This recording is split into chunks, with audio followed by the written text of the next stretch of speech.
Thyroid మనిషి మెడభాగంలో సీతాకోకచిలుక ఆకారంలోని ఓ ప్రధాన గ్రంథి.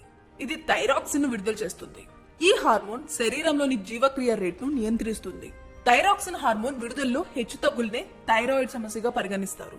సాధారణంగా స్త్రీ పురుషులిద్దరికీ సమస్య వస్తుంటుంది, కానీ మహిళల్లో దీని ప్రభావం ఎక్కువగా ఉంటుంది. ముఖ్యంగా గర్భిణీలలో థైరాక్సిన్ స్థాయిలు సరిపడినంతగా ఉండాలి. ఏ మాత్రం తేడా వచ్చినా ఆ ప్రభావం తల్లితో పాటు కడుపులోని బిడ్డపైన పడుతుంది. సకాలంలో గుర్తించి వెంటనే చికిత్స తీసుకుంటే ఈ సమస్యను నియంత్రించవచ్చు.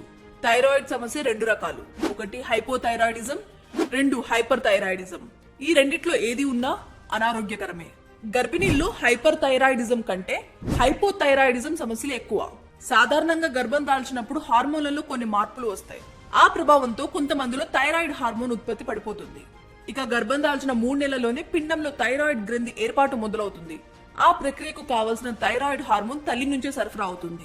18 నుంచి 20 వారాల వరకు గర్భస్థ శిశువు తల్లి నుంచి సరఫరా అయ్యే థైరాయిడ్ హార్మోన్ పైనే పూర్తిగా ఆధారపడుతుంది. ఆ సమయంలో తల్లి శరీరంలో తల్లి బిడ్డలిద్దరికి సరిపడా థైరాక్సిన్ ఉత్పత్తి కాకపోవడంతో సమస్య మొదలవుతుంది.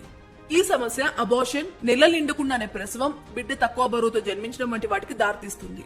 ఇక బిడ్డల మెదడు, నాడీ వ్యవస్థ, ఇతర అవయవాలు రూపుదిద్దుకోవడంలోనూ థైరాయిడ్ హార్మోన్ కీలక పాత్ర పోషిస్తుంది. కాబట్టి ఈ హార్మోన్ అందకపోతే బిడ్డ శారీరక, మానసిక వైకల్యాలతో పుట్టవచ్చు. అందుకే గర్భిణీలు తప్పనిసరిగా రక్త పరీక్షలతో పాటు థైరాయిడ్ పరీక్షలు కూడా చేయించుకోవాలి.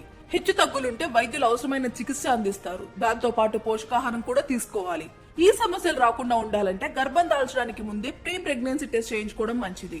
గర్భం దాల్చేందుకు శరీరం సిద్ధంగా ఉందా లేదా అన్నది ఈ టెస్ట్ ద్వారా తెలిసిపోతుంది.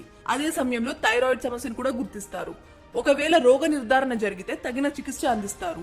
ఆరోగ్యవంతమైన బిడ్డకు జన్మనిచ్చేలా వైద్యులు తమ వంతు సహకారం అందిస్తారు.